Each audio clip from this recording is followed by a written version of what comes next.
Good morning, friends. I welcome you all to the online worship of Bangalore South Church this morning. Even as we have gathered to worship God, let's turn our Bibles to the book of Revelation, chapter number 22 and verse number 20. ಈ ಬೆಳಗಿನ ಹೊತ್ತಾರೆಯಲ್ಲಿ Bengaluru south ಸಭೆ ಆರಾಧನೆಗೆ ನಿಮ್ಮೆಲ್ಲರನ್ನು ಆಹ್ವಾನಿಸುವಳಾಗಿದ್ದೇನೆ. ದೇವರ ಪ್ರಸನ್ನತೆಯಲ್ಲಿ ಆತನನ್ನು ಆರಾಧಿಸುವುದಕ್ಕಾಗಿ ನಾವೆಲ್ಲರೂ ಸೇರಿಕೊಂಡು ಬಂದಿರುವಾಗ ನಮ್ಮ ಸತ್ಯವೇದಗಳನ್ನು ಪ್ರಕಟಣೆಯ ಪುಸ್ತಕ 22ನೇ ಅಧ್ಯಾಯದ 20ನೇ ವಾಕ್ಯವನ್ನು ಓದಿಕೊಳ್ಳೋಣ. Revelation chapter number 22 and verse 20. He who testifies to these things says, Yes, I am coming soon.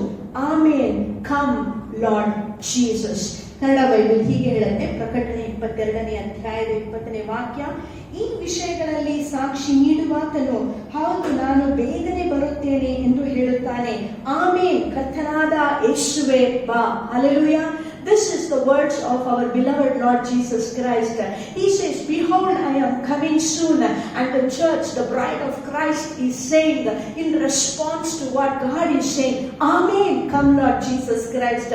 ನಮ್ಮ ಪ್ರಿಯನಾದ ಯೇಸು ಕ್ರಿಸ್ತನು ಪರ್ವತಕ್ಕೇರಿ ಹೋಗುವಾಗ ಆತನು ಹೀಗೆ ಹೇಳುತ್ತಾನೆ, ನಾನು ಬೇಗನೆ ಬರಲಿಕ್ಕಿದ್ದೇನೆ, ನಿಮ್ಮನ್ನು ನನ್ನ ಬಳಿಯಲ್ಲಿ ಕೊಂಡೊಯ್ಯುತ್ತೇನೆಂಬುದಾಗಿ. ಆಗ ಸಭೆಯು ಆತನಿಗೆ ಪ್ರತ್ಯುತ್ತರವಾಗಿ ಹೀಗೆ ಹೇಳುತ್ತೆ, ಆಮೇನ್. ಯೇಸುವೇ ಬಾ ಎಂಬುದಾಗಿ.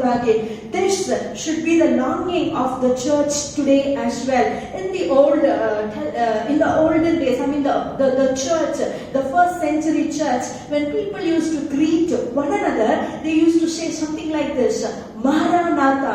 ನಾವು ನೋಡುತ್ತೇವೆ ಆದಿ ಸಭೆಯಲ್ಲಿ ಜನರು ಒಬ್ಬರು ವಂದಿಸುವಂತ ವೇಳೆಯಲ್ಲಿ ಮಾರನಾಥ ಎಂಬುದಾಗಿ ಅವರು ವಂದಿಸುತ್ತಾ ಇದ್ದಾರೆ. ಅರ್ಥ ಏನೆಂದರೆ, ಕಮ್ ಲಾರ್ಡ್ ಜೀಸಸ್, ಯೇಸು ಕ್ರಿಸ್ತನು ಬರಲಿಕ್ಕಿದ್ದಾನೆ. ಯಾವಾಗಲೂ ಆದಿ ಸಭೆಯು ಒಂದು ನಿರೀಕ್ಷೆಯಲ್ಲಿ ಅದು ಯಾವಾಗಲೂ ಬದುಕುತ್ತಾ ಇತ್ತು. ಅದೇನೆಂದರೆ, ವಾಗ್ದಾನ ಮಾಡಿದ ಆತನು ಬರುವಂತವನಾಗಿದ್ದಾನೆ. ನಾವೆಲ್ಲರೂ ಆತನ ಬರೋಣಕ್ಕಾಗಿ ಸಿದ್ಧರಾಗಿರಬೇಕು. The early church was always in earnest expectation, saying that our Lord is going to come. They used to greet one another saying, come, be prepared, for the bridegroom is going to come, and whoever is ready will be caught up with him in the midair. And what a wonderful day that day is going to be. The Bible says, no more tears, no more pain, no more sorrow, no more sin, but the bridegroom is going to be there, and we are going to worship him throughout eternity. ಆ ದಿನವು ಅದು ಒಂದು ಸಂತೋಷವಾದ ದಿನವಾಗಿರುತ್ತದೆ, ಸಮಾರಂಭವಾದಂತಹ ದಿನವಾಗಿರುತ್ತದೆ. ಇನ್ನು ಮುಂದೆ ಕಣ್ಣೀರಿಲ್ಲ, ಓಡಾಟವಿಲ್ಲ, ಯಾವ ಪಾಪವಿಲ್ಲ, ಯಾವುದೇ ಕೆಟ್ಟತನವೂ ಅಲ್ಲಿರುವುದಿಲ್ಲ. ಮೊದಲಿಂಗನನ್ನು ಆರಾಧಿಸುತ್ತಾ ಇಡೀ ಸಭೆಯು ಸಂತೋಷಿಸುವಂತಹ ಮಹಾದಿನವಾಗಿರುತ್ತದೆ. Let us also be prepared likewise. ಸಭೆಯಾದ ನಾವು ಸಹ ಹಾಗೆಯೇ ನಾವು ಸಹ ಸಿದ್ಧರಾಗಿ ಇರೋಣ. ಪ್ರತಿ ದಿನವೂ ನಾವು ಆತನ ಆ ಒಂದು ಬರೋಳುವಿಕೆಯನ್ನು ನಾವು ಅಪೇಕ್ಷಿಸುವಂತವರಾಗಿರಬೇಕು. We have to live in earnest expectation for the return of our Christ. If Christ is going to come today, how we would behave, what would be our words, how would be our conversations, what would be our thought pattern, how we would live our lives. I'm sure we would live very, very carefully, being on guard against every sin, everything that defiles us. ಒಂದು ವೇಳೆ ಈ ರಾತ್ರಿ ಈ ದಿನದಂದು ಕರ್ತನು ತಿರುಗಿ ಬರುವನಾಗಿದ್ದರೆ ಖಂಡಿತವಾಗಿ ನಮ್ಮ ನಡೆನುಡಿಗಳು ಹೇಗಿರುತ್ತದೆ, ನಮ್ಮ ಸಂಭಾಷಣೆಗಳು ಹೇಗಿರುತ್ತದೆ, ನಮ್ಮ ಮನಸ್ಸಿನ ಆಲೋಚನೆಗಳು ಹೇಗಿರುತ್ತೆ, ಖಂಡಿತವಾಗಿಯೂ ನಾವು ನಿರ್ಮಲ ಚಿತ್ತರಾಗಿರುವುದಕ್ಕೆ ಎಚ್ಚರವಾಗಿ ನಾವು ಇರುವಂತವರಾಗಿರುತ್ತೇವೆ. ಹಾಗೆಯೇ ಆತನು ಪ್ರತ್ಯಕ್ಷನಾಗುವಾಗ ನಾವೆಲ್ಲರೂ ಆತನೊಟ್ಟಿಗೆ ಸೇರ್ಪಡೆಯಾಗಬೇಕಾಗಿದ್ದರೆ, ನಿರ್ದೋಷಿಗಳು ನಿರ್ಮಲರಾಗಿದ್ದುಕೊಂಡು ಆತನನ್ನು ಆರಾಧಿಸುವರಾಗಿದ್ದರೆ ಆ ದಿನವು ಖಂಡಿತವಾಗಿ ನಮ್ಮೆಲ್ಲರಿಗೆ ಅದು ಒಂದು ಸಂತೋಷದ ದಿನವಾಗಿರುತ್ತದೆ. If we are going to be prepared people, if we are going to be a prepared church, that day of the coming of the Lord is going to be a wonderful day. May the Lord help each one of us and together as a church that we would not be ashamed when Christ appears, but we would be so excited to see our Lord Jesus, because our beloved Lord Jesus said, I am coming soon. And we as a church, let us respond to this Jesus and say, come Lord Jesus. ನಮ್ಮ ಪ್ರಿಯನಾದ ಯೇಸು ಕ್ರಿಸ್ತನು ವಾಗ್ದಾನ ಮಾಡಿದ್ದಾನೆ, ಬೇಗನೆ ನಾನು ಬರುತ್ತೇನೆ ಎಂಬುದಾಗಿ. ಸಭೆಯಾದ ನಾವು ಆತನಿಗೆ ಪ್ರತ್ಯುತ್ತರವನ್ನು ಕೊಟ್ಟು ಹೀಗೆ ಹೇಳೋಣ, ಆಮೇನ್. ಯೇಸುವೇ ಬನ್ನಿರಿ ಎಂಬುದಾಗಿ. Let us look to the Lord in prayer. Father, we just thank you for this precious word of yours. Help us, O God, to lay aside every weight, every sin, every distraction, oh Lord God, Father, and help us to be, Lord God, ever prepared for the coming of the Lord, so that that day would be a wonderful day for each one of us. Lord, together as a church we pray, help us every day to wait in earnest expectation of your coming, and help us to live a life that is pleasing in your sight, so that in response to you we can say, come Lord Jesus. Father, even as we worship you this morning, let our hearts be filled with the hope of your coming, O Lord God. For we know that day is going to be a wonderful day when you will wipe away all our tears. Lord, you will heal all our pains. Lord God, that is going to be a wonderful day when we will encounter you face to face. No more sin, no more darkness, no more, Lord, things of the enemy. But Lord, it is you and us. And Lord, what a wonderful day of reunion it is going to be. Until then, sustain us in faith and help us to live a life that is pleasing in your sight. In Jesus' name we pray, dear God. Amen. Amen. Let's sing this song. Nili Akasha Dati Hopevu Nama Yesu Iruvanale.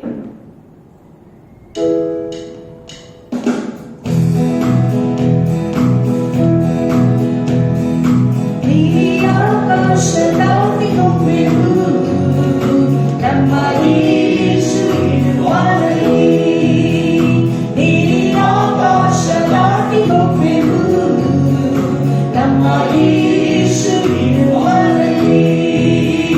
May the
ಆಕಾಶ ದಾಟಿ ಹೋಗ್ಬೇಕು, ನಮ್ಮ ಯೇಸುವಿಗೆ ಮಾಡಲಿ.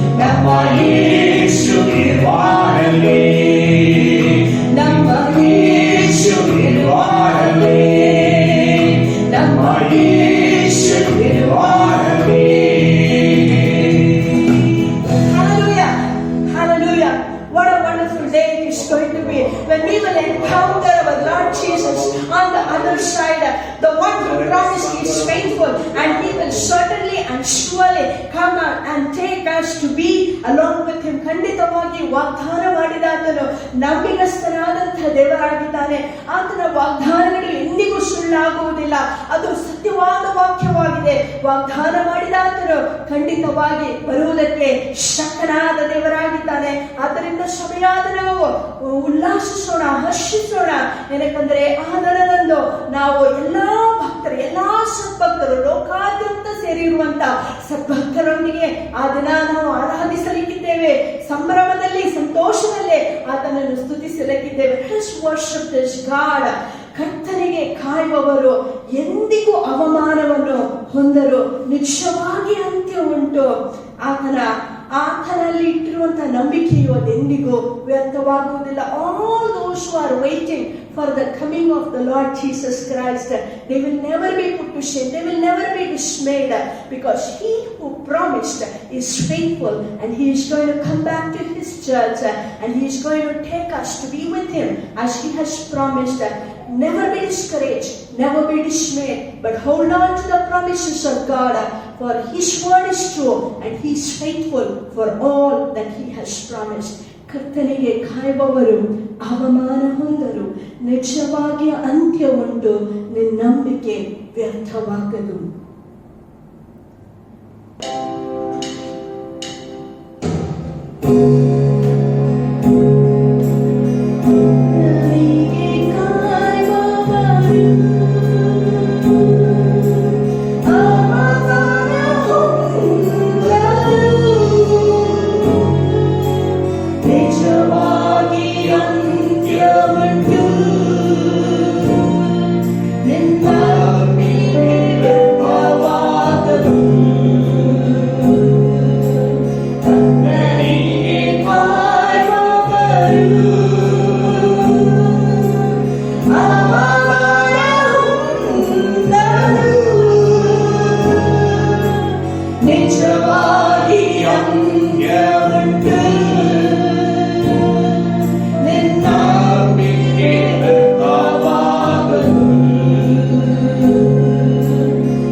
ಅಂತ್ಯವುಂಟು. ನಿನ್ನೊಂದಿಗೆ ಬೆಂಬಲವಾಗುವುದು. ಕರ್ತನಿಗೆ ಕಾಯುವವರು ಅವನ ಹೊಂದರು. ನಿಜವಾಗಿ ಅಂತ್ಯವುಂಟು. ನಿನ್ನೊಂದಿಗೆ ಬೆಂಬಲವಾಗುವುದು. ನಿನ್ನೊಂದಿಗೆ ಬೆಂಬಲವಾಗುವುದು. ನಿನ್ನೊಂದಿಗೆ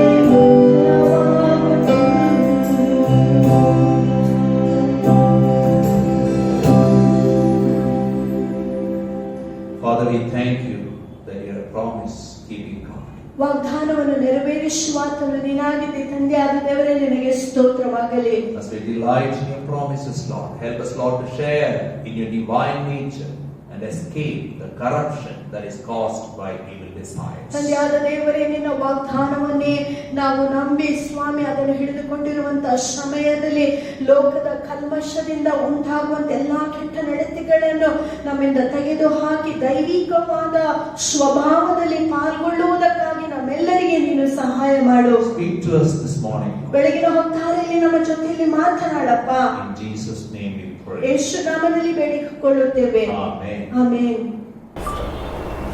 Good morning, friends. Welcome back to Bangalore South Church. Bengaluru south ಸಭೆಗೆ ನಿಮ್ಮೆಲ್ಲರನ್ನು ಮತ್ತೊಂದು ಸಾರಿ ಆಹ್ವಾನಿಸುತ್ತೇವೆ. We are in the last part of 2 Peter.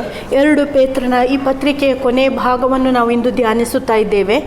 We studied a lot of things from 2 Peter. 2 ಪೇತ್ರನ ಪತ್ರಿಕೆಯಿಂದ ಅನೇಕ ವಿಷಯಗಳನ್ನು ನಾವು ಕಲಿತುಕೊಂಡಿದ್ದೇವೆ.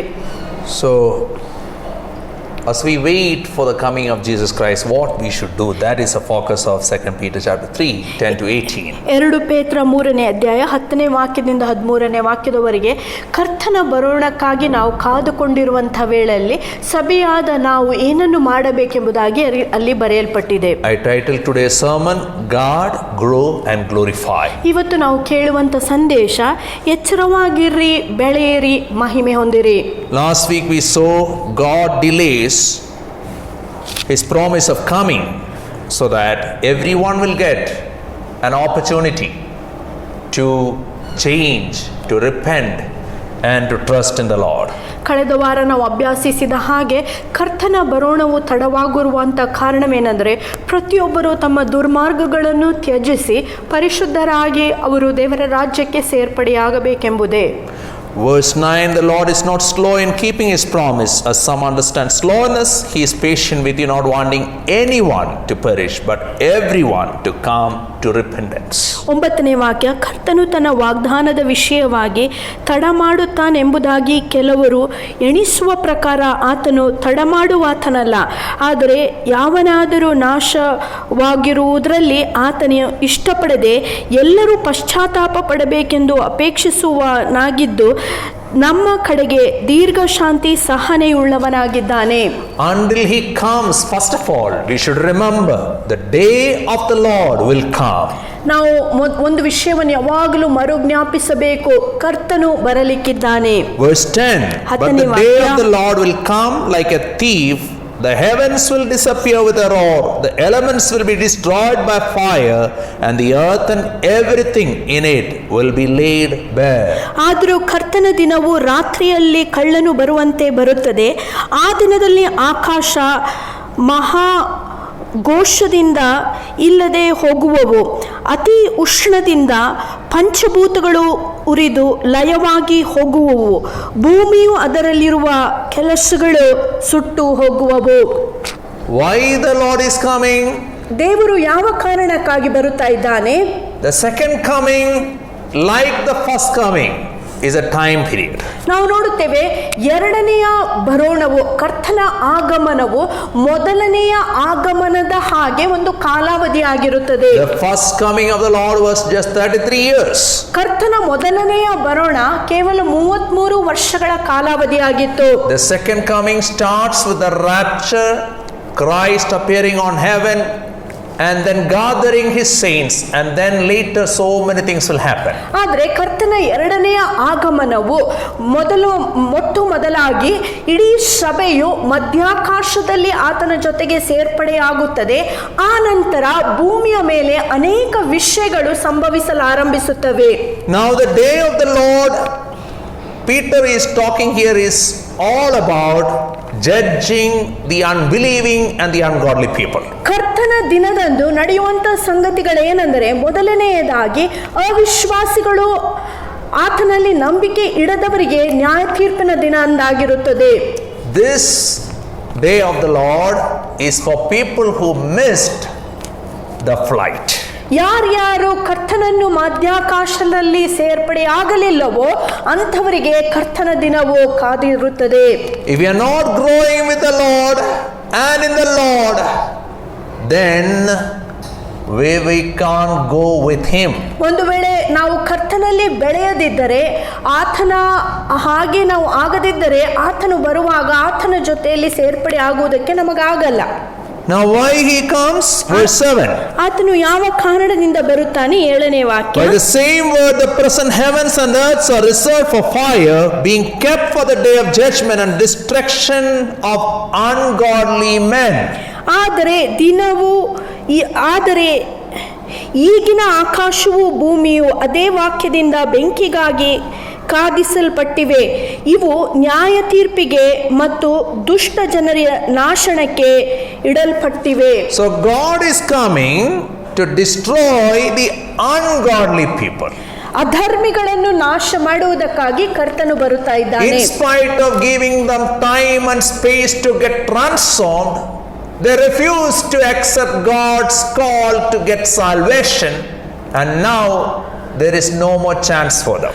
ದುಷ್ಟರು ದೇವರು ಅವರಿಗೆ ಅನೇಕ ಅವಕಾಶಗಳನ್ನು ಬದಲಾವಣೆ ಹೊಂದುವುದಕ್ಕೆ, ಪಶ್ಚಾತ್ತಾಪ ಪಡುವುದಕ್ಕೆ ಕೊಟ್ಟಿದ್ದರೂ ಸಹ ತಮ್ಮ ದುರ್ಮಾರ್ಗಗಳನ್ನು ತ್ಯಜಿಸದೇ ಇರುವ ಕಾರಣದಿಂದ ಈಗ ಅವರಿಗೆ ನಾಶನವು ಕಾದಿರುತ್ತದೆ. Verse 10. 10ನೇ ವಾಕ್ಯ. But the day of the Lord will come like a thief, the heavens will disappear with a roar, the elements will be destroyed by fire, and the earth and everything in it will be laid bare. ಆದರೂ ಕರ್ತನ ದಿನವು ರಾತ್ರಿಯಲ್ಲಿ ಕಳ್ಳನು ಬರುವಂತೆ ಬರುತ್ತದೆ. ಆ ದಿನದಲ್ಲಿ ಆಕಾಶಗಳು ಮಹಾಘೋಷದಿಂದ ಇಲ್ಲದೆ ಹೋಗುವವು, ಅತಿ ಉಷ್ಣದಿಂದ ಪಂಚಭೂತಿಗಳು ಉರಿದು ಲಯವಾಗಿ ಹೋಗುವವು. Like God judged the twin cities Sodom and Gomorrah and dealt with the ungodly people of those days, when God comes, he will never spare anybody. ಯಾವ ರೀತಿಯಾಗಿ ಸೋದೋಮ್ ಗೋಮೋರ ಆ ಒಂದು ಪಟ್ಟಣಗಳ ಮೇಲೆ ದೇವರ ನ್ಯಾಯ ತೀರ್ಪು ಬಂದಾಗ ಸಂಪೂರ್ಣವಾಗಿ ಆ ಪಟ್ಟಣವು ನಾಶವಾಗಿ ಹೋದವೋ, ಅದೇ ರೀತಿಯಾಗಿ ದುಷ್ಟರು ಸಹ ನಾಶವಾಗಿ ಹೋಗುತ್ತಾರೆ. Everything in it will be laid bare. ಎಲ್ಲವೂ ಲಯವಾಗಿ ಹೋಗುತ್ತದೆ. In other words, nobody can escape from the eyes of the Lord. Everything will be exposed about every ungodly people. ಇನ್ನೊಂದು ಮಾತಿನಲ್ಲಿ ಹೇಳುವುದಾಗಿದ್ದರೆ, ಎಲ್ಲವೂ ಲಯವಾಗಿ ಹೋಗುತ್ತದೆ, ಎಲ್ಲವೂ ಸಂಪೂರ್ಣವಾಗಿ ನಾಶವಾಗಿ ಹೋಗುತ್ತದೆ. ಕರ್ತನ ಆ ಹಸ್ತದಿಂದ ಯಾರಿಗೂ ತಪ್ಪಿಸಿಕೊಳ್ಳಲು ಸಾಧ್ಯವಾಗುವುದಿಲ್ಲ. Many people who fool the whole world will be exposed that day by the all intelligent God. ಆ ದಿನದಂದು ಎಲ್ಲರಿಗೂ ಮೋಸ ಮಾಡಿದಂತಹ ಜನರು ದೇವರಿಂದ ಅವರು ನ್ಯಾಯ ತೀರ್ಪನ್ನು ಹೊಂದುತ್ತಾರೆ. ಅವರ ದುಷ್ಕೃತ್ಯಗಳು ಎಲ್ಲರಿಗೂ ಪ್ರತ್ಯಕ್ಷವಾಗುತ್ತವೆ. The Lord comes to expose the deeds and the motives. ನಾವು ನೋಡ್ತೇವೆ ಕರ್ತನ ಬರೋಣದಂದು ಪ್ರತಿಯೊಬ್ಬರ ಕಾರ್ಯಗಳು ಮತ್ತು ಇಷ್ಟಾರ್ಥಗಳು ಪ್ರತ್ಯಕ್ಷವಾಗುತ್ತವೆ. Verse 12. 12ನೇ ವಾಕ್ಯ. That day will bring about the destruction of the heavens by fire, and the elements will melt in the heat. ದೇವರ ದಿನದ ಪ್ರತ್ಯಕ್ಷತೆಯನ್ನು ಎದುರು ನೋಡುತ್ತಾ ಆತುರ ಪಡುವ ಆ ದಿನದಲ್ಲಿ ಆಕಾಶಗಳು ಬೆಂಕಿ ಹತ್ತಿ ಲಯವಾಗಿ ಹೋಗುವವು, ಅತಿ ಉಷ್ಣತೆಯಿಂದ ಪಂಚಭೂತಗಳು ಉರಿದು ಕರಗಿ ಹೋಗುವವಲ್ಲವೇ. In other words, when the Lord's day come, all the things the ungodly and unbelieving admire will be destroyed. In other words, all the idols will be melted. ನಾವು ನೋಡುತ್ತೇವೆ ಕರ್ತನ ಆ ದಿನದಂದು ಕರ್ತನು ಹಿಂತಿರುಗಿ ಬರುವಾಗ ಲೋಕದಲ್ಲಿ ಇರುವಂತ ಎಲ್ಲಾ ಸಂಗತಿಯು ಬೆಂಕಿಯಿಂದ ಲಯವಾಗುತ್ತವೆ, ದಹಿಸಿ ಹೋಗುತ್ತದೆ. ಅಂದರೆ ಎಲ್ಲಾ ವಿಗ್ರಹಗಳು ಅದು ದಹಿಸಲ್ಪಡುತ್ತವೆ. Verse 10, first part, but the day of the Lord will come like a thief. 10ನೇ ವಾಕ್ಯದ ಮೊದಲನೇ ಭಾಗ, ಕರ್ತನ ದಿನವು ರಾತ್ರಿಯಲ್ಲಿ ಕಳ್ಳನು ಬರುವಂತೆ ಇರುವುದು. In other words, ಇನ್ನೊಂದು the ಮಾತಿನಲ್ಲಿ Lord will come suddenly and unannounced like a thief in the night. ಯಾವ ರೀತಿಯಾಗಿ ಕಳ್ಳನು ಹೇಳಿ ಕೇಳಿ ಬರುವುದಿಲ್ಲವೋ ಅದೇ ರೀತಿಯಾಗಿ ಹೇಳಿ ಕೇಳದೆ ಅಪೇಕ್ಷಿಸದೇ ಇರುವಂತ ಸಮಯದಲ್ಲಿ ಕರ್ತನು ಬರುವಾತನಾಗಿರುತ್ತಾನೆ. Thieves won't make so much announcement that we are coming such and such time. ಕಳ್ಳರು ಬರುವಂತ ವೇಳೆಯನ್ನು ಅವರು ಸಾರಿ ಬರುವಂತವರಾಗಿರುವುದಿಲ್ಲ. If you are not vigilant, you will be caught unaware. ಒಂದು ವೇಳೆ ನೀವು ಎಚ್ಚರವಾಗದಿದ್ದರೆ ನೀವು ಅಲ್ಲಿ ತಪ್ಪಿಸಿಕೊಳ್ಳಲು ಸಾಧ್ಯವಾಗಲ್ಲ. And that's why Jesus said in Matthew 24 verse 42 to 44. ಆದ್ದರಿಂದ ಯೇಸು ಕ್ರಿಸ್ತನು ಮತ್ತಾಯನ ಸುವಾರ್ತೆ 24ನೇ ಅಧ್ಯಾಯ 42 ಮತ್ತು 44ನೇ ವಾಕ್ಯದಲ್ಲಿ ಹೀಗೆ ಹೇಳುತ್ತಾನೆ, Therefore keep watch, because you do not know on what day your Lord will come. But understand this, if the owner of the house had known at what time of night the thief was coming, he would have kept watch and would not have let his house be broken into. So you also must be ready, because the Son of Man will come at an hour when you do not expect him. ನಮ್ಮ ಕರ್ತನು ಯಾವ ಗಳಿಗೆಯಲ್ಲಿ ಬರುತ್ತಾನೆ ನಿಮಗೆ ಗೊತ್ತಿಲ್ಲದಿರುವುದರಿಂದ ಎಚ್ಚರವಾಗಿರ್ರಿ.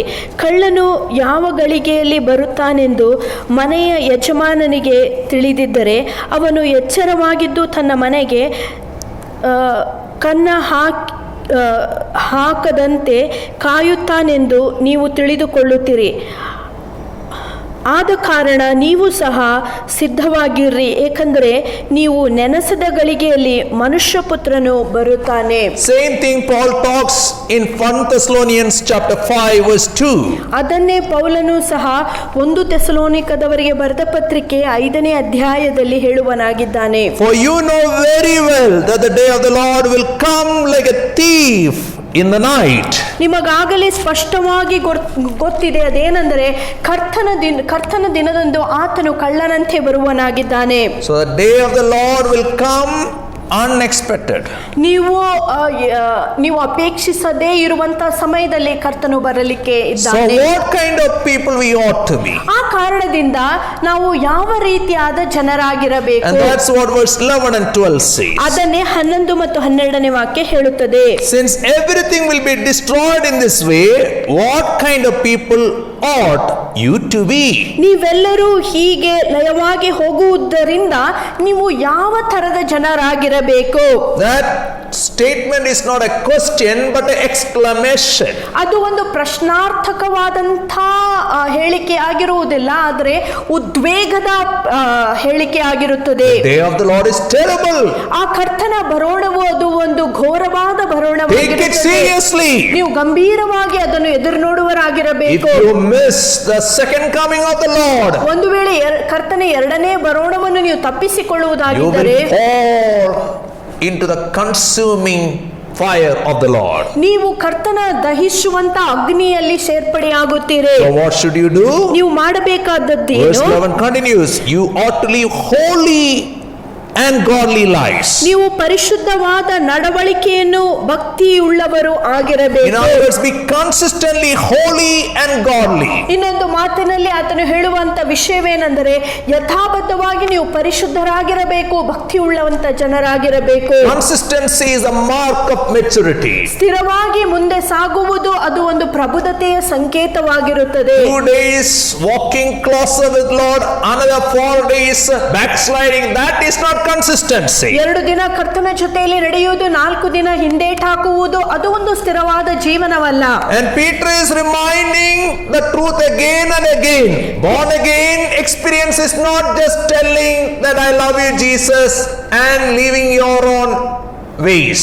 ಪೇತ್ರನು ಮೇಲಿಂದ ಮೇಲೆ ಹೇಳುವಂತ ವಿಷಯ ಏನಂದ್ರೆ, ಹೊಸದಾಗಿ ಹುಟ್ಟಿರುವಂತ ಜೀವನವು ಒಂದು ದಿನ ಯೇಸು ಸ್ವಾಮಿಯನ್ನು ಸ್ವಂತ ರಕ್ಷಕನಾಗಿ ಸ್ವೀಕರಿಸಿ ಆನಂತರ ನಿಮ್ಮ ಸ್ವಂತ ಇಷ್ಟಾರ್ಥದ ಪ್ರಕಾರ ಜೀವಿಸುವುದು ನೀವು ಹೊಸದಾಗಿ ಹುಟ್ಟಿದ್ದೀರಿ ಎಂಬುದಾಗಿ ಸಂಕೇತವಾಗಿರುವುದಿಲ್ಲ. In 1 Peter clearly talked about it. ಮೊದಲನೇ ಪೇತ್ರನ ಪತ್ರಿಕೆಯಲ್ಲಿ ಸ್ಪಷ್ಟವಾಗಿ ಪೇತ್ರನು ನುಡಿದಿದ್ದಾನೆ, Holiness and godliness will be displayed in good behavior.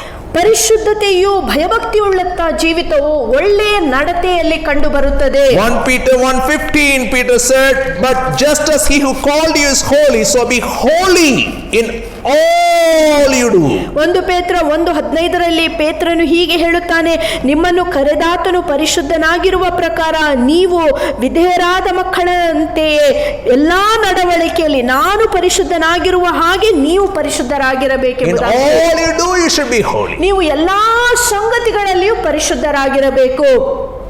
If you are not doing well in some part, if you are not feeling that, then something is wrong with you. ಒಂದು ವೇಳೆ ನೀವು ಕೆಲವೊಂದು ಕ್ಷೇತ್ರದಲ್ಲಿ ಪರಿಶುದ್ಧರಾಗಿಲ್ಲ ಅಂತ ನಿಮಗೆ ಅನ್ನಿಸುತ್ತಾ ಇದ್ದರೆ ನಿಮ್ಮ ಜೀವಿತದಲ್ಲಿ ಒಂದು ಕೊರತೆ ಇದೆ ಎಂಬುದಾಗಿ 1 ಅರ್ಥ. Peter 2:12. 1 ಪೇತ್ರ 2ನೇ ಅಧ್ಯಾಯದ 12ನೇ ವಾಕ್ಯ, Leave such good lies among the pagans that though they accuse you of doing wrong, they may see your good deeds and glorify God on the day he visits us. ನಿಮ್ಮ ನಡವಳಿಕೆಯು ಅನ್ಯಜನರ ಮಧ್ಯದಲ್ಲಿ ಯೋಗ್ಯವಾಗಿರಲಿ, ಆಗ ಅವರು ಯಾವ ವಿಷಯದಲ್ಲಿಯೂ ನಿಮ್ಮನ್ನು ಕೆಟ್ಟವರೆಂದು ನಿಂದಿಸುತ್ತಾರೋ ಆ ನಿಮ್ಮ ವಿಷಯಗಳಲ್ಲಿಯೇ ನಿಮ್ಮ ಸತ್ಕ್ರಿಯೆಗಳನ್ನು ಕಣ್ಣಾರೆ ಕಂಡು ದೇವರು ನಮ್ಮನ್ನು ದರ್ಶಿಸುವ ದಿನದಲ್ಲಿ ಅವರು ಆತನನ್ನು ಕಂಡುಕೊಳ್ಳುವರು. Leave such good lives. ನೀವು ಇಂಥ ಅತ್ಯುತ್ತಮವಾದ ಜೀವಿತವನ್ನು ಜೀವಿಸಬೇಕು. Such good lives which make gospel attractive to the people who oppose the gospel. ನಿಮ್ಮ ಜೀವಿತದ ಶೈಲಿಯನ್ನು ಯಾರ್ಯಾರು ನೋಡುತ್ತಾರೋ ಅವರು ದೇವರ ವಾಕ್ಯವನ್ನು ವಿರೋಧಿಸಿದರೂ ಸಹ ಅವರು ಕರ್ತನನ್ನು ಕಂಡುಕೊಳ್ಳುವರಾಗಿರಬೇಕು. And verse 18. 18ನೇ ವಾಕ್ಯ, Slaves, submit yourselves to your masters with all respect, not only to those who are good and considerate, but also to those who are harsh. 18ನೇ ವಾಕ್ಯ, ದಾಸರೇ ನಿಮ್ಮ ಯಜಮಾನರಿಗೆ ಪೂರ್ಣ ಭಯದಿಂದ ಅಧೀನರಾಗಿರ್ರಿ. ಒಬ್ಬನು ಅನ್ಯಾಯವಾಗಿ ಬಾಧೆ ಪಡುವನಾಗಿದ್ದರೆ ದೇವರ ವಿಷಯವಾದ ಮನಸ್ಸಾಕ್ಷಿಗೋಸ್ಕರ ಆ ದುಃಖವನ್ನು ಸಹಿಸಿಕೊಳ್ಳಲಿ. And that's what he wrote to the people who are in mixed marriages. ನಾವು ನೋಡುತ್ತೇವೆ ಅನೇಕ ವೈವಾಹಿಕ ಜೀವಿತದಲ್ಲಿರುವಂತ ಜನರಿಗೆ ಬರೆಯುತ್ತಾ ಇದ್ದಾನೆ, Where one spouse is not yet saved. ಒಂದು ವೇಳೆ ಆ ಒಂದು ಗಂಡ ಹೆಂಡತಿಯರ ಮಧ್ಯದಲ್ಲಿ ಒಬ್ಬರು ಇನ್ನೂ ರಕ್ಷಣೆ ಹೊಂದದಿದ್ದರೆ, Verse 1, chapter 3 verse 1, wives in same way be submissive to your husband, so that if any of them do not believe the word, there may be one hour without words by the behavior of their wives. ಅದೇ ರೀತಿಯಲ್ಲಿ ಸ್ತ್ರೀಯರೇ ನಿಮ್ಮ ಗಂಡಂದಿರಿಗೆ ಅಧೀನರಾಗಿರ್ರಿ. ಗಂಡಂದಿರಲ್ಲಿ ಯಾವರಾದರೂ ವಾಕ್ಯಕ್ಕೆ ಅವಿಧೇಯನಾಗಿದ್ದರೂ ಹೆಂಡತಿಯ ನಡತೆಯಿಂದ ವಾಕ್ಯವಿಲ್ಲದೆ ಅವರನ್ನು ಗೆಲ್ಲುವಂತೆ ಸಾಧ್ಯವಾಗುತ್ತದೆ. Verse 2, when they see the purity and the reverence of your lives. 2ನೇ ವಾಕ್ಯ, ನಿಮ್ಮ ನಿರ್ಮಲವಾದ ಮತ್ತು ಭಯಭಕ್ತಿಯ ನಡತೆಯನ್ನು ಅವರು ನೋಡಲಿ. Same thing repeated verse 16. ಅದೇ ವಾಕ್ಯವನ್ನು ಆತನು 16ನೇ ವಾಕ್ಯದಲ್ಲಿ ಮತ್ತೆ ಹೇಳುತ್ತಿದ್ದಾನೆ, Keeping a clear conscience, so that those who speak maliciously against your good behavior in Christ may be ashamed of their slander. ಒಳ್ಳೆ ಮನಸ್ಸಾಕ್ಷಿ ಉಳ್ಳವರಾಗಿರಿ, ಆಗ ನೀವು ಕೆಟ್ಟವರೆಂದು ಮಾತನಾಡುವರಿಂದ ನಿಮ್ಮ ವಿಷಯವಾಗಿ ಕೆಟ್ಟದಾದ ಮಾತನಾಡಿ ಕ್ರಿಸ್ತನಲ್ಲಿರುವ ನಿಮ್ಮ ಒಳ್ಳೆಯ ನಡತೆಯ ವಿಷಯವಾಗಿ ಸುಳ್ಳಾಗಿ ದೂರು ಹೇಳುವವರು ನಾಚಿಕೆಗೊಳ್ಳುವರು. So until he comes, what you should do, you ought to live godly and holy lives. ಆತನು ಹಿಂತಿರುಗಿ ಬರುವ ತನಕ ನೀವು ಪರಿಶುದ್ಧವಾದ ಭಯಭಕ್ತಿಯುಳ್ಳ ಜೀವಿತವನ್ನು ಜೀವಿಸಬೇಕು. A life which is set apart and distinct behavior from this evil world like that of Jesus Christ. ಯೇಸು ಕ್ರಿಸ್ತನ ಹಾಗೆ ನಮ್ಮ ನಡತೆಯು ಈ ಲೋಕದಲ್ಲಿ ಇರಬೇಕು. ಲೋಕದ ನಡತೆಯ ಅನುಸಾರವಾಗಿ ಅಲ್ಲ, ಆದರೆ ದೇವರ ವಾಕ್ಯದ ಅನುಸಾರವಾಗಿ ನಡೆಯುವರಾಗಿರಬೇಕು. Verse 12, as you look forward to the day of God. ನೀವು ಯೆಹೋವನ ಪ್ರತ್ಯಕ್ಷತೆಗಾಗಿ ಎದುರು ನೋಡುತ್ತಿರುವಾಗ. That word look forward is repeated in verse 12, verse 13, verse 14.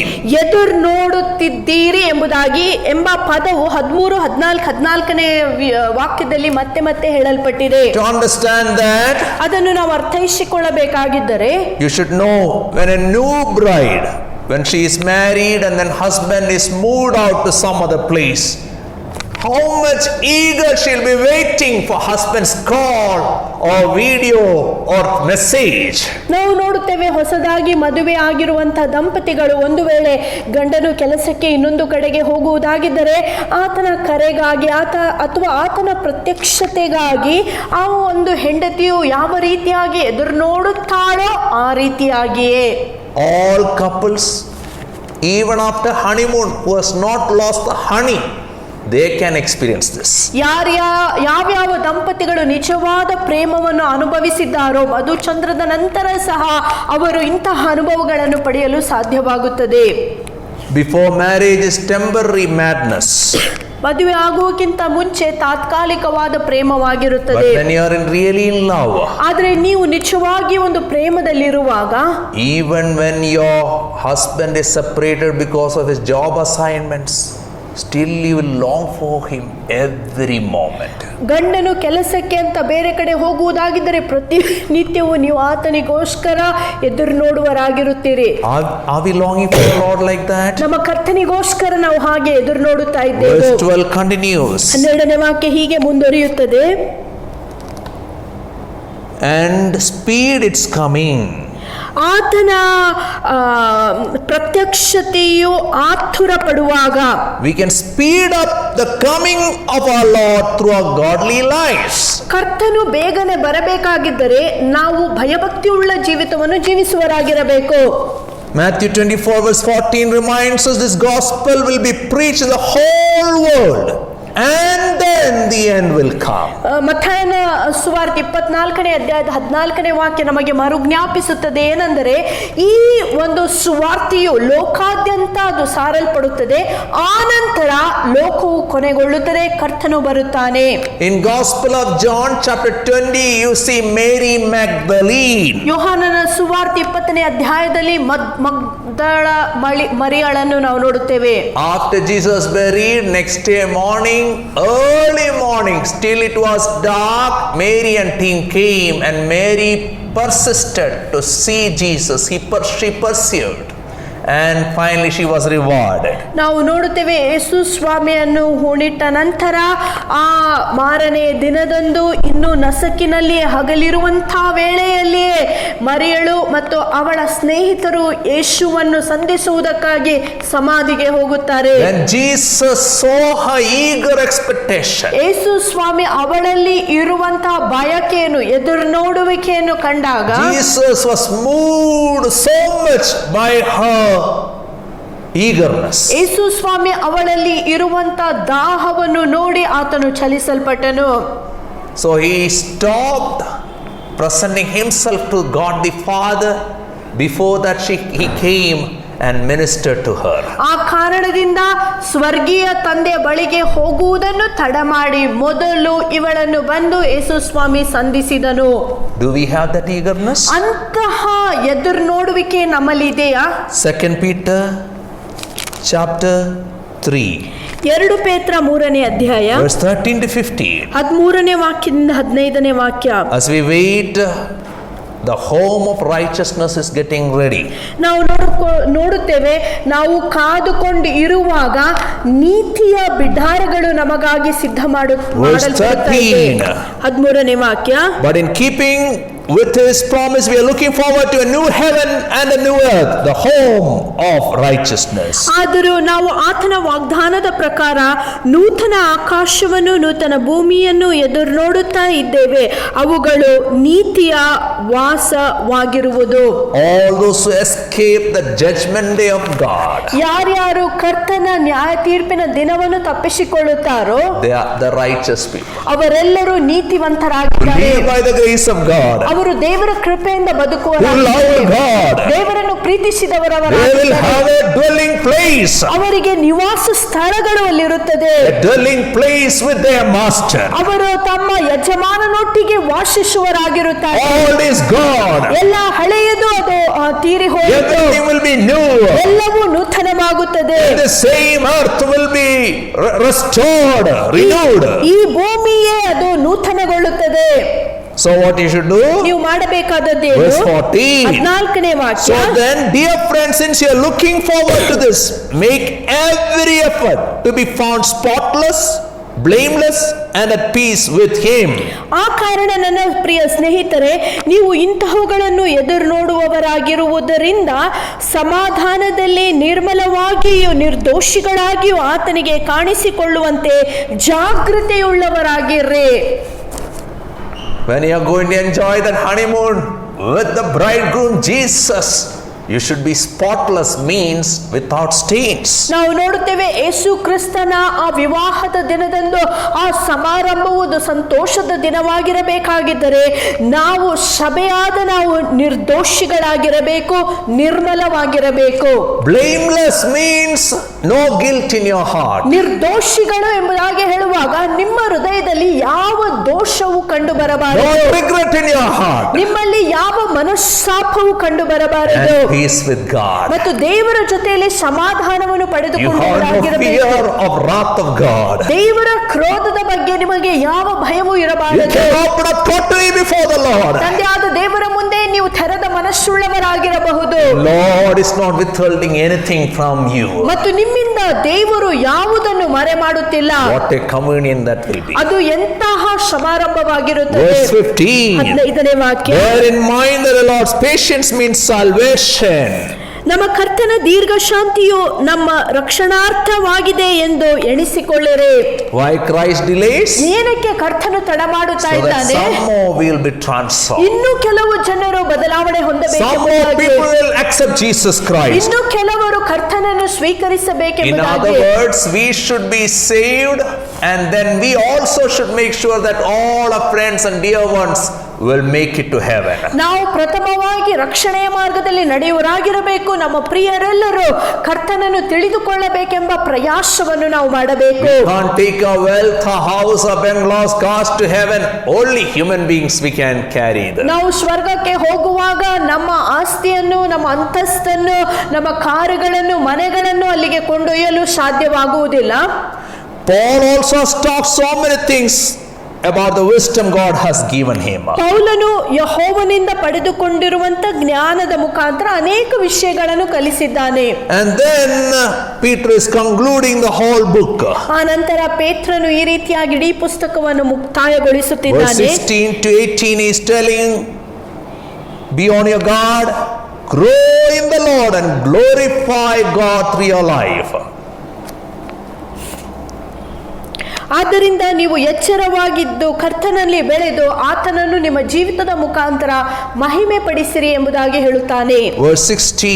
14ನೇ ವಾಕ್ಯ. Paul writes the same way in all his letters, speaking them of these matters. His letters contain some things that are hard to understand, which ignorant and unstable people distort, as they do the other scriptures to their own distraction.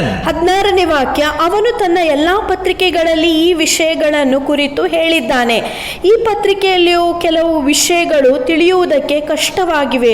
ವಿದ್ಯಾಹೀನರು, ಚಪಲಚಿತ್ತರು ಮಿಕ್ಕಾದ ವಚನಗಳಿಗೆ ಸಹ ತಪ್ಪಾದ ಅರ್ಥಗಳನ್ನು ಮಾಡಿಕೊಂಡು, ಹಾಗೆಯೇ ಇವುಗಳಲ್ಲಿಯೂ ತಪ್ಪಾದ ಅರ್ಥ ಮಾಡಿಕೊಂಡು ತಮಗೆ ನಾಶವನ್ನುಂಟು ಮಾಡಿಕೊಳ್ಳುತ್ತಾರೆ. Some passages of scripture is very easy to understand. ಕೆಲವೊಂದು ವಾಕ್ಯಗಳು ದೇವರ ವಾಕ್ಯದಲ್ಲಿ ಅರ್ಥೈಸಿಕೊಳ್ಳುವುದಕ್ಕೆ ಸುಲಭವಾಗಿವೆ. Some parts are very difficult to understand. ಆದರೆ ಕೆಲವೊಂದು ವಾಕ್ಯಗಳನ್ನು ಅರ್ಥೈಸಿಕೊಳ್ಳುವುದಕ್ಕೆ ಕಠಿಣವಾಗುತ್ತದೆ. But some people, innocent people, but they are ignorant and unstable. They distort the scriptures because they don't know how to use scriptures. ಆದರೆ ಕೆಲವರು ವಿದ್ಯಾಹೀನರಾಗಿರುತ್ತಾರೆ, ಚಪಲ ಚಿತ್ತದವರಾಗಿರುತ್ತಾರೆ. ಇಂತಹ ಜನರು ಯಾವ ರೀತಿಯಾಗಿ ವಾಕ್ಯವನ್ನು ವಿವರಿಸಿ ಹೇಳಬೇಕಂತ ಅವರಿಗೆ ಜ್ಞಾನ ಇರುವುದಿಲ್ಲ. Many end up as false prophets. ಅನೇಕರು ಸುಳ್ಳು ಪ್ರವಾದಿಗಳಾಗಿ ಅವರು ಕೊನೆಗೊಳ್ಳುತ್ತಾರೆ. They minister to the itching ears of the people who are also unstable. ಯಾರ್ಯಾರು ಸ್ಥಿರತೆಯನ್ನು ಹೊಂದಿಲ್ಲವೋ ಅವರು ಕೇಳುವುದನ್ನು ಬಯಸುವುದನ್ನೇ ಇವರು ಬೋಧಿಸುವರಾಗಿರುತ್ತಾರೆ. And these preachers, for to their own destruction, they misuse the scriptures. ಇಂತಹ ಬೋಧಕರು ತಮಗೆ ನಾಶವನ್ನುಂಟು ಮಾಡಿಕೊಳ್ಳುವುದಕ್ಕಾಗಿ ವಾಕ್ಯಗಳನ್ನು ತಪ್ಪಾಗಿ So ಹೇಳಿಕೊಡುತ್ತಾರೆ. if you want to be a good follower of Jesus ನೀವು Christ, ಯೇಸು ಕ್ರಿಸ್ತನನ್ನು ಅತ್ಯುತ್ತಮವಾಗಿ ಹಿಂಬಾಲಿಸಲು you ಬಯಸುವುದಾಗಿದ್ದರೆ have to claim the promise of his coming.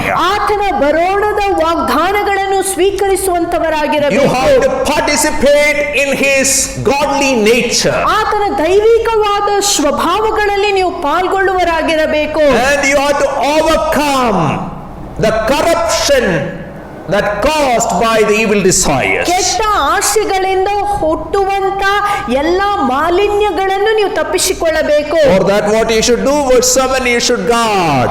ಆ ಕಾರಣದಿಂದ ನೀವು ಮಾಡಬೇಕಾದದ್ದೇನೆಂದರೆ ಮೊಟ್ಟ ಮೊದಲಾಗಿ ನೀವು ಎಚ್ಚರವಾಗಿರಬೇಕು. Therefore, dear friends, since you already know this, be on your guard, so that you may not be carried away by the error of lawless men and women and fall from your secure position. ಆ ಕಾರಣದಿಂದ ಪ್ರಿಯರೇ, ನೀವು ಈ ಸಂಗತಿಗಳನ್ನು ಮುಂದೆ ತಿಳಿದುಕೊಂಡಿರುವುದರಿಂದ ದುಷ್ಟರ ತಪ್ಪಿನಂತೆ ನಡೆಸಲ್ಪಟ್ಟು ನಿಮ್ಮ ಸ್ಥಿರ ಮನಸ್ಸನ್ನು ಬಿಟ್ಟು ಭ್ರಷ್ಟರಾಗದಂತೆ ಎಚ್ಚರವಾಗಿರ್ರಿ. You should guard yourself from the lawless people who teach nonsense. You should guard yourself from defiling things. You should guard yourself from distracting things which will take your focus on Jesus' second coming. ಎರಡನೆಯ ಬರೋಣದ ಮೇಲೆ ನಿಮ್ಮ ಗಮನವನ್ನು ತೆಗೆದು ಹಾಕುವಂತ ವಿಷಯಗಳಿಂದ ನೀವು ಎಚ್ಚರವಾಗಿರಬೇಕು. ತಪ್ಪು ಬೋಧನೆಗಳಿಂದ ನೀವು ಎಚ್ಚರವಾಗಿರಬೇಕು. ನಿಮಗೆ ಅಡಚಣೆಯನ್ನುಂಟು ಮಾಡುವಂತ ಸಕಲ ವಿಷಯಗಳಲ್ಲಿ ನೀವು ಎಚ್ಚರವಾಗಿರಬೇಕು. And first you guard, then you should see that you will have growth. ನೀವು ಮೊದಲು ಎಚ್ಚರವಾಗಿರಬೇಕು, ನಂತರ ನೀವು ಬೆಳವಣಿಗೆಯನ್ನು ಕಾಣಬೇಕು. Everything that has life in it will grow. ಯಾವ ಸಂಗತಿಗಳಲ್ಲಿ ಜೀವವಿದೆಯೋ ಅದು ಬೆಳೆಯುತ್ತದೆ. There was a movie called Pa. ಪಾ ಎಂಬ ಚಲನಚಿತ್ರವು ಬಂದಿತ್ತು. It's about progeria. ಪ್ರೊಜೇರಿಯಾ ಎಂಬ ಕಾಯಿಲೆ ಕುರಿತಾದ ಅದು ಒಂದು ಚಿತ್ರವಾಗಿತ್ತು. Because of genetic disease, within no time you grow old. ಅದು ಒಂದು ಕಾಯಿಲೆಯ ನಿಮಿತ್ತವಾಗಿ ನೀವು ಶೀಘ್ರದಲ್ಲಿಯೇ ಮುಪ್ಪಿನ ಪ್ರಾಯವನ್ನು ಕಾಣುತ್ತೀರಿ. We are not called to grow old. ನಾವು ಅಂತಹ ಮುಪ್ಪನ್ನು ಕಾಣುವುದಕ್ಕೆ We ಕರೆಯಲ್ಪಟ್ಟಿಲ್ಲ. should be evergreen. We should be growing till Christ comes. ಕ್ರಿಸ್ತನ ಬರೋಣದ ತನಕ ನಾವು ಬೆಳೆಯುವರಾಗಿರಬೇಕು. What should we grow in? ನಾವು ಯಾವ ವಿಷಯಗಳಲ್ಲಿ ಬೆಳೆಯಬೇಕು? But grow in the grace and knowledge of our Lord and Savior Jesus Christ. ಕ್ರಿಸ್ತನ ವಿಷಯವಾದ ಜ್ಞಾನದಲ್ಲಿಯೂ ಬೆಳೆಯಿರಿ, ಆತನ ಕೃಪೆಯಲ್ಲಿಯೂ ನೀವು ಬೆಳೆಯಿರಿ. How will you know you are grown in grace? ನೀವು ಕೃಪೆಯಲ್ಲಿ ಬೆಳೆದಿದ್ದೀರಂತ ನಿಮಗೆ ಹೇಗೆ You will ಗೊತ್ತಾಗುತ್ತದೆ? be like a fruitful tree. ನೀವು ಒಂದು ಫಲಭರಿತವಾದ ವೃಕ್ಷದ ಹಾಗೆ. More fruits you will be bending down and down. ಒಂದು ಮರದಲ್ಲಿ ಜಾಸ್ತಿ ಫಲ ಇರುವುದಾಗಿದ್ದರೆ ಆ ಒಂದು ಮರವು ಬಗ್ಗುವಂತ You claim ಮರವಾಗಿರುತ್ತದೆ. that you are fruitful and you are going up and up, then something is wrong with you. ಒಂದು ವೇಳೆ ನೀವು ಫಲವನ್ನು ಹೊಂದಿಕೊಂಡು ನೀವು ಉಬ್ಬಿಕೊಂಡು ಮುಂದೆ ಮೇಲೆ ಮೇಲೆ ಹಾರುವುದಾಗಿದ್ದರೆ ಅಲ್ಲಿ ನಿಮ್ಮಲ್ಲಿ ಒಂದು ಕೊರತೆ ಇದೆ ಅಂತ ಅರ್ಥ. So you can accomplish so many things for Lord, ನೀವು ಕರ್ತನಿಗೋಸ್ಕರ ಅನೇಕ ವಿಷಯಗಳನ್ನು ಸಾಧಿಸಬಹುದು, but you don't have basic humility in your life. Something is missing in your life. That is grace of God. ಒಂದು ವೇಳೆ ನಿಮ್ಮಲ್ಲಿ ದೀನತೆ ಎಂಬ ಸ್ವಭಾವವು ಇಲ್ಲದೆ ನೀವು ಗರ್ವಿಷ್ಠರಾಗಿ ಇರುವುದಾಗಿದ್ದರೆ ನಿಮ್ಮಲ್ಲಿ ಒಂದು ಕೊರತೆ ಇದೆ ಅಂತ ಅರ್ಥ. ಆ ಕೊರತೆ ಏನೆಂದರೆ ಕರ್ತನ ಕೃಪೆಯಲ್ಲಿ ನೀವು ಬೆಳೆಯುತ್ತಿಲ್ಲ And you ಎಂಬುದಾಗಿ. should grow in the knowledge of our Lord and Savior Jesus Christ. ಎರಡನೆಯದಾಗಿ ನಮ್ಮ ಕರ್ತನು ರಕ್ಷಕನೂ ಆಗಿರುವ ಯೇಸು ಕ್ರಿಸ್ತನ ವಿಷಯವಾದ ಜ್ಞಾನದಲ್ಲಿ ನೀವು ಬೆಳೆಯಬೇಕು. Christian life is a relationship. ಕ್ರೈಸ್ತ ಜೀವಿತ ಎಂಬುದಾಗಿ ಹೇಳುವಾಗ ಸಂಬಂಧದ ಜೀವಿತವಾಗಿದೆ. Relationship with an eternal God. ನಿತ್ಯತ್ವವಾದ ದೇವರ ಜೊತೆಯಲ್ಲಿರುವಂತ ಸಂಬಂಧ. We should not be boasting on the ministry and achievements and accomplishment, but one who boasts should boast in knowing Jesus, so intimately, so passionately. ನಾವು ನಮ್ಮ ಸೇವೆಯಲ್ಲಾಗಲಿ ನಮ್ಮ ಮಾಡುವಂತ ಎಲ್ಲಾ ಕಾರ್ಯಗಳಲ್ಲಿ ನಾವು ಹೆಚ್ಚಳ ಪಡಬಾರದು. ಯಾವನಾದರೂ ಹೆಚ್ಚಳಿಕೆ ಪಡುವುದಾಗಿದ್ದರೆ ಆತನು ಕ್ರಿಸ್ತನಲ್ಲಿಯೇ ಹೆಚ್ಚಳಿಕೆಯನ್ನು ಪಡಬೇಕು. ಅದೇನೆಂದರೆ, ನಾನು ಕ್ರಿಸ್ತನನ್ನು ಇನ್ನು ಹೆಚ್ಚೆಚ್ಚಾಗಿ ಸಮೀಪವಾಗಿ ತಿಳಿದುಕೊಂಡಿದ್ದೇನೆ ಆ ಎಂಬ ಜ್ಞಾನದಲ್ಲಿ ನಾವು ಹೆಚ್ಚಳ ಪಡುವರಾಗಿರಬೇಕು. You should grow in your knowledge of the lordship of Jesus in every areas of your life. ನಿಮ್ಮ ಜೀವಿತದ ಸಕಲ ಕ್ಷೇತ್ರದಲ್ಲಿ ಕರ್ತನ ಒಡೆತನವು ಬರುವುದಾಗಿದ್ದರೆ ನೀವು ಅದರಲ್ಲಿ ಬೆಳೆಯುತ್ತಾ ಇದ್ದೀರಿ. Never take God for granted. ದೇವರನ್ನು ನೀವು ಸುಮ್ಮನೆ ಸರಳವಾಗಿ You ತೆಗೆದುಕೊಳ್ಳಬಾರದು. should rejoice in His presence, knowing that He is your Savior. ಆತನೇ ನಿಮ್ಮ ರಕ್ಷಕನೆಂಬುದಾಗಿ ತಿಳಿದುಕೊಂಡು ಆತನ ಸಮ್ಮುಖದಲ್ಲಿ ಸಂತೋಷಿಸುವರಾಗಿರಬೇಕು. Our Lord is a strict lover. ನಮ್ಮ ಕರ್ತನು ಆತನು ಕಠಿಣವಾಗಿ ನಮ್ಮನ್ನು ಪ್ರೀತಿಸುವ ಆತನಾಗಿದ್ದಾನೆ. He is strict in disciplining us. ಆತನು ನಮ್ಮನ್ನು ಶಿಸ್ತು ಪಡಿಸುವುದರಲ್ಲಿ ಆತನು But He is ಕಠಿಣನಾಗಿರಬಹುದು. a very kind God. ಆದರೆ ಆತನು ಕರುಣೆ ಉಳ್ಳ ದೇವರಾಗಿದ್ದಾನೆ. Never take Him for granted. ಆತನನ್ನು ಸರಳವಾಗಿ ನಾವು ತೆಗೆದುಕೊಳ್ಳಬಾರದು. Last part, to Him be glory both now and forever. Amen. ಆತನಿಗೆ ಈಗಲೂ ಸದಾಕಾಲಕ್ಕೂ ಮಹಿಮೆ ಇರಲಿ. ಆಮೇನ್. In other words, ಇನ್ನೊಂದು ಮಾತಿನಲ್ಲಿ, until He comes, ಆತನು ಬರುವ ತನಕ our aim should be to cheerfully please Him in every way. ನಮ್ಮ ಜೀವಿತದ ಎಲ್ಲಾ ಕ್ಷೇತ್ರದಲ್ಲಿ ಆತನನ್ನು ಮೆಚ್ಚಿಸುವುದಕ್ಕೆ ನಾವು ಪರಿಶ್ರಮ ಪಡಬೇಕು. With everything we have, ನಮ್ಮಲ್ಲಿರುವಂತ ಸಮಸ್ತದಿಂದ, every moments of our ನಮ್ಮ life, ಜೀವಿತದ ಎಲ್ಲಾ ಕ್ಷಣದಲ್ಲಿಯೂ we should live to glorify His name. ಆತನ ನಾಮವನ್ನು ಮಹಿಮೆ ಪಡಿಸುವುದಕ್ಕಾಗಿ ನಾವು ಬದುಕಬೇಕು. Let Him increase in and through our life. ನಮ್ಮ ಜೀವಿತದ ಮುಖಾಂತರ ಆತನು ಹೆಚ್ಚಿಸಲ್ಪಡಲಿ. Let our ego be reduced in His presence. ನಾವು ಆತನ ಪ್ರಸನ್ನತೆಯಲ್ಲಿ ದೀನ ಮನಸ್ಸುಳ್ಳವರಾಗಿರಬೇಕು. And that's what we studied today. God grow and glorify ಇವತ್ತು Jesus. ನಾವು ಕಲಿತಂತ ವಿಷಯ ಅದೇ ಆಗಿದೆ. ಎಚ್ಚರವಾಗಿರ್ರಿ, ಬೆಳೆಯಿರಿ, ಮಹಿಮೆ ಪಡಿಸಿರಿ. May God help each one of us ದೇವರು ತಾನೇ ನಮ್ಮೆಲ್ಲರಿಗೆ ಸಹಾಯ ಮಾಡಲಿ. to guard ourselves from every wrong teachings, ಎಲ್ಲ ತಪ್ಪು ಬೋಧನೆಗಳಿಂದ ನಾವು to ಎಚ್ಚರವಾಗಿರಬೇಕು. grow in the grace and knowledge of Jesus Christ, ಯೇಸು ಕ್ರಿಸ್ತನ ಕೃಪೆಯಲ್ಲಿ ಆತನ ಜ್ಞಾನದಲ್ಲಿ and ಬೆಳೆಯುವರಾಗಿರಬೇಕು. glorify Jesus every moments of our life. ನಮ್ಮ ಜೀವಿತದ ಪ್ರತಿ ಕ್ಷಣವೂ ದೇವರನ್ನು ನಾವು ಮಹಿಮೆ ಪಡಿಸಬೇಕು. God bless all of you. ದೇವರು ನಿಮ್ಮೆಲ್ಲರನ್ನು ಆಶೀರ್ವಾದ ಮಾಡಲಿ.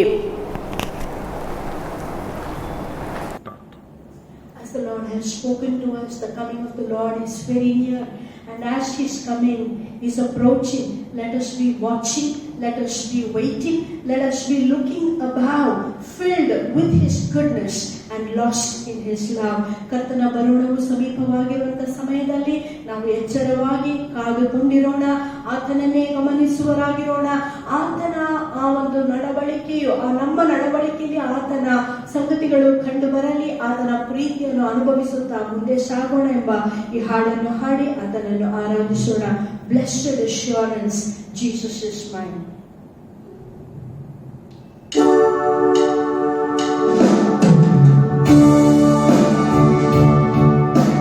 Blessed assurance, Jesus is mine.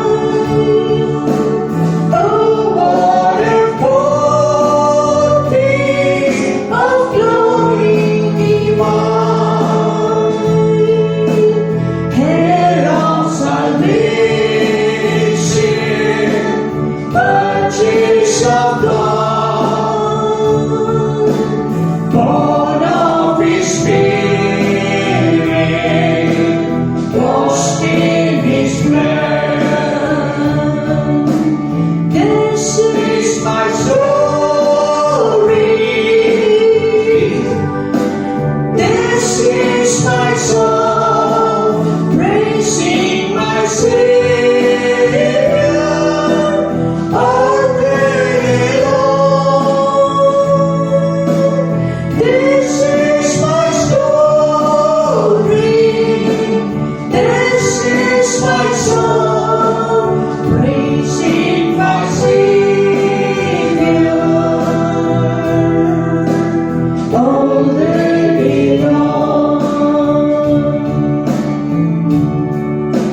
Amazing my Savior,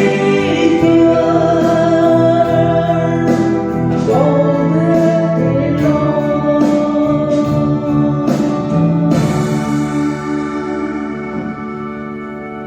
Father, help us to be watching and waiting and looking above more and fulfilling your purpose in our life until you come.